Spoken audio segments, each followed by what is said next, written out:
آپ ارشاد فرماتی ہیں کہ رسول پاک نے صحابہ سے پوچھا کہ صحابہ مجھے بتاؤ کہ سب سے بڑا سود کیا ہے؟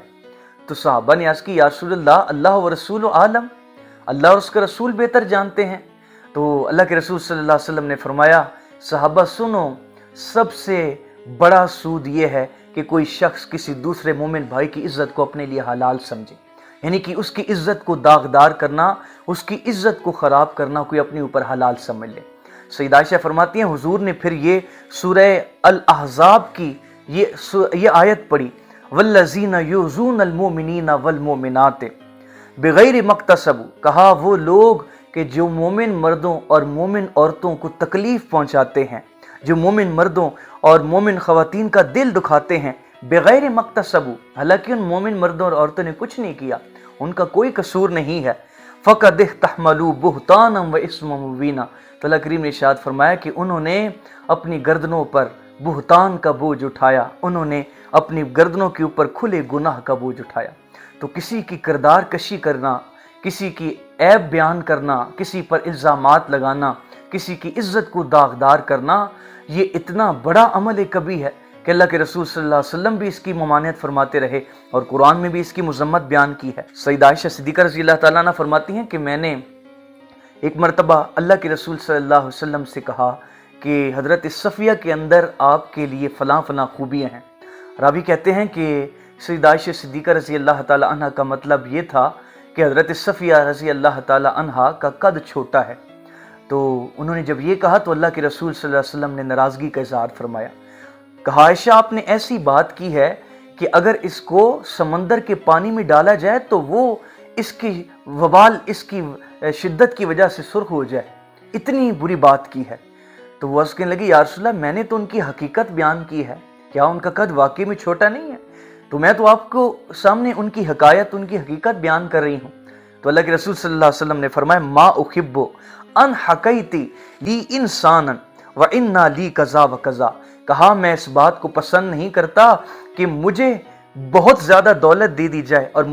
میرے سامنے کسی شخص کی ایسی حقیقت یا ایسی حکایت کو بیان کیا جائے، تو کہا میں اس چیز کو پسند نہیں کرتا۔ اللہ کے رسول نے ناراضگی کا اظہار فرمایا کہ اس طرح کی کسی کی حقیقت جو ہے وہ مجھے بیان میرے سامنے کرنے کی ضرورت نہیں ہے، نہ ہی میں اس چیز کو پسند کرتا ہوں۔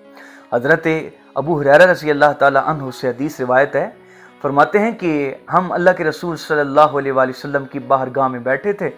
تو ایک شخص جو ہے وہ حاضرین میں سے اٹھا، رخصت ہوا، تو اس کے جانے کے بعد حاضرین میں سے کچھ لوگ کہنے لگے یا رسول اللہ کتنا عاجز ہے، یا یہ کہا کہ کتنا کمزور ہے، اس سے ٹھیک سے اٹھا بھی نہیں گیا۔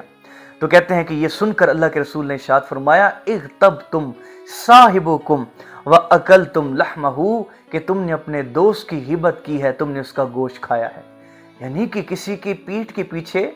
اتنی بات بھی کرنا کہ وہ کمزور ہے، اللہ کے رسول کو یہ بھی گوارا نہیں ہے۔ آج تو کیا کیا باتیں ہوتی ہیں، لوگوں کے کردار پر باتیں اٹھتی ہیں، لیکن حضور کو یہ بھی نہیں پسند تھا کہ کوئی کسی کے جسم کے بارے میں، کسی کے لباس کے بارے میں بات کرے۔ اور آج کل کے دور میں ویسے بھی اخلاقیات کے خلاف سمجھا جاتا ہے باڈی شیمنگ کو، کسی کی باڈی کے حوالے سے بات کرنا، کسی کے لباس پہ بات کرنا۔ تو اللہ کے رسول صلی اللہ علیہ وسلم کا یہ درس تھا کہ کسی کے عیب مت بیان کرو، کسی کے عیب نہ بیان کرو، کسی کی ذات کے اندر خامیاں تلاش نہ کرو، بلکہ اگر کسی کے عیب تلاش کرنے ہیں تو خود کے تلاش کیجئے۔ وہ اقبال کا ایک شعر بھی تھا نا کہ اپنے من میں ڈوب کر پا جا سراغ زندگی، تو اگر میرا نہیں بنتا نہ بن اپنا تو بن۔ تو ہمیں کوئی حق نہیں پہنچتا کہ ہم کسی کے کردار پہ بات کریں، کسی کی عزت کو خراب کریں۔ اسلام میں اس چیز کی ممانعت ہے اور اس چیز سے روکا گیا ہے، اور اللہ کریم نے واضح واضح قرآن میں فرما دیا وَلَا يَكْتُب بَعْضُكُمْ بَعْضًا، کہ تم میں سے کوئی کسی دوسرے کی غیبت نہ کرے، کیونکہ یہ ایسے ہی ہے کہ وہ کسی مسلمان بھائی کا گوشت کھا رہا ہے۔ اور پھر سوالی انداز اپنایا گیا ہے أَيُحِبُّ أَحَدُكُمْ أَن يَأْكُلَ لَحْمَ أَخِيهِ، کیا تم اس بات کو پسند کرو گے کہ مردہ بھائی کا گوشت کھاؤ؟ فَكَرِهْتُمُوهُ، پس تم کراہت محسوس کرو گے۔ تو کہا پھر اس چیز سے رک جاؤ اور یاد رکھو تمہارا رب جو ہے وہ بڑا توبہ قبول کرنے والا، بڑا مہربان ہے، اس سے ڈرو۔